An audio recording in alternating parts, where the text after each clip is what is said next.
The Prohibition and the 18th Amendment. The basic idea behind all of this was that the Prohibition was a period during the early 1900s where the manufacture, distribution, transport, and sale of liquor/alcohol was prohibited nationwide. This topic can be broken down into three main ideas: action, reaction, and the solution. Action. Causes of the Prohibition. The movement for the Prohibition, known as the temperance movement, progressed until the early 1900s, growing in support from the general public, and finally made significant gains at the beginning of World War I. By 1914, the start of World War I, at least 14 states had adopted some form of prohibition. These states were called dry states. By 1919, 26 states had adopted forms of the prohibition, and these states were also known as dry states. Finally, in the midst of World War I, the National Wartime Prohibition Act was established in 1918. This banned the manufacture, transport, and sale of all beverages with alcohol content of 2.75 or higher.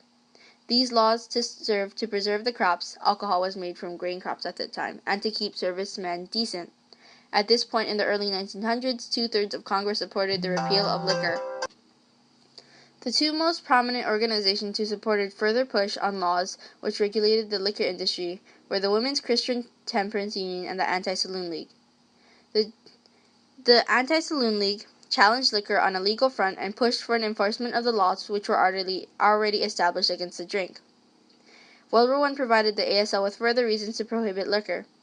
Liquor wasted water and distilling supplies which were needed for the soldiers overseas, and the brewers were predominantly German, and in the wake of World War I, the general public had shown hostility towards people of German descent. Some of the Prohibition Party established a political platform to abolish alcohol based on how they felt that alcohol demeaned men and abused women. Others believed that the manufacture of alcohol or liquor was the primary source of drain of wealth and resources in the nation. On January 17, 1920, all of America was in full prohibition mode because of the Volstead Act, which was coined in 1919 to enforce the already established yet quite unclear guidelines of the 18th Amendment. The Volstead Act was introduced by Andrew J. Volstead of Minnesota and bypassed the attempted veto of President Woodrow Wilson, who felt that the prohibition should not have been handled at a federal level and that state authorities should have handled these laws. The purpose of the Volstead Act was to prohibit intoxicating drinks with alcohol content over 0.5 and to regulate the alcohol content found within commercial products such as hairspray. Households convicted of going against prohibition were originally fined for $100 to $1,000. Reaction: cultural changes during prohibition. People who like to drink often got wrapped up in illegal activity, finding themselves in speakeasies, legal bars, making profit for gangsters whose criminal activity exploded from 1919 to 1927.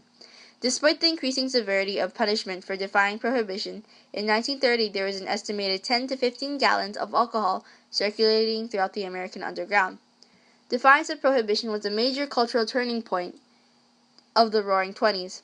It also helped to solidify organized criminal activity within the American scene.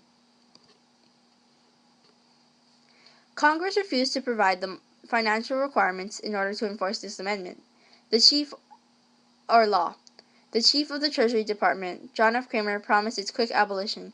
However, Congress only gave Kramer $2 million to complete his goals. The Treasury Department employees were paid $2,500 a year to shut down illegal industries. However, due to their low pay or their low wages, it made them susceptible to bribery from runners or bootleggers. Those were people who would smuggle alcohol or distribute alcohol illegally. One of the ways which perpetrators would avoid being prosecuted was through the jury deciding that the accused was not guilty, purposely, in a process known as nullification. This process made the Prohibition Party very angry, and they decided to establish a political platform after a national convention in Chicago in order to fight nullification. In this platform, they bashed nullifiers, claiming that both Lincoln and Andrew Jackson would have abhorred this kind of dishonorable behavior. The Prohibition Party also considered in the platform creating a union with all other groups who supported the prohibition. Many purchasers of illegal alcohol found themselves with alcohol poisoning due to improper distillation. 34 people were found dead from a poisoning incident during a 4-day period in 1928.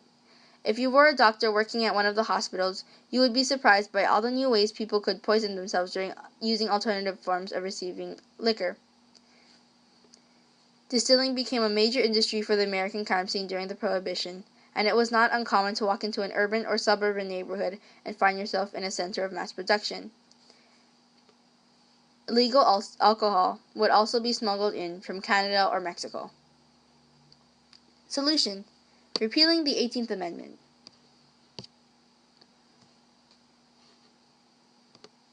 In the wake of the Great Depression, the ability of the liquor industry to generate tax revenue made the repeal of the 18th Amendment more popular. On December 6, 1932, Senator John Blaine of Wisconsin proposed to Congress the addition of the 21st Amendment, and in 1933, Prohibition ended with the counter-ratification of the 21st Amendment, which would repeal the 18th Amendment. What was the punishment for Prohibition? Well, according to U.S. Code 96, any person willfully violating any provision of Section 95 of this title on conviction shall be punished for each offense by a fine not exceeding $5,000 or by imprisonment for not exceeding 1 year, or both. However, this was largely unfair because the prohibition, the punishments were dependent on your socioeconomic status. So if you were a richer man, you'd probably get less of a punishment, or you'd probably face less consequences than someone who was greatly affected by the Great Depression. What cities were affected by rising crime from the Prohibition Act? Well, homicide rates in larger cities spiked at 5.6 out of 100,000 people. In New York City, some estimated that there was 100,000 speakeasies around, and even the infamous Al Capone operated numerous speakeasies in Chicago.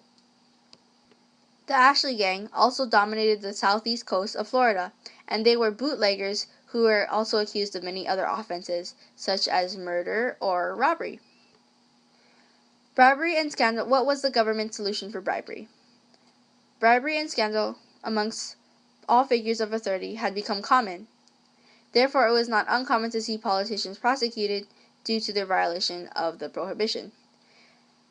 So, in an attempt to provide a solution for this problem, the government increased the investment in the enforcement from $4.4 million investment to enforce the law from $4.4 million a year to $13.7 million a year.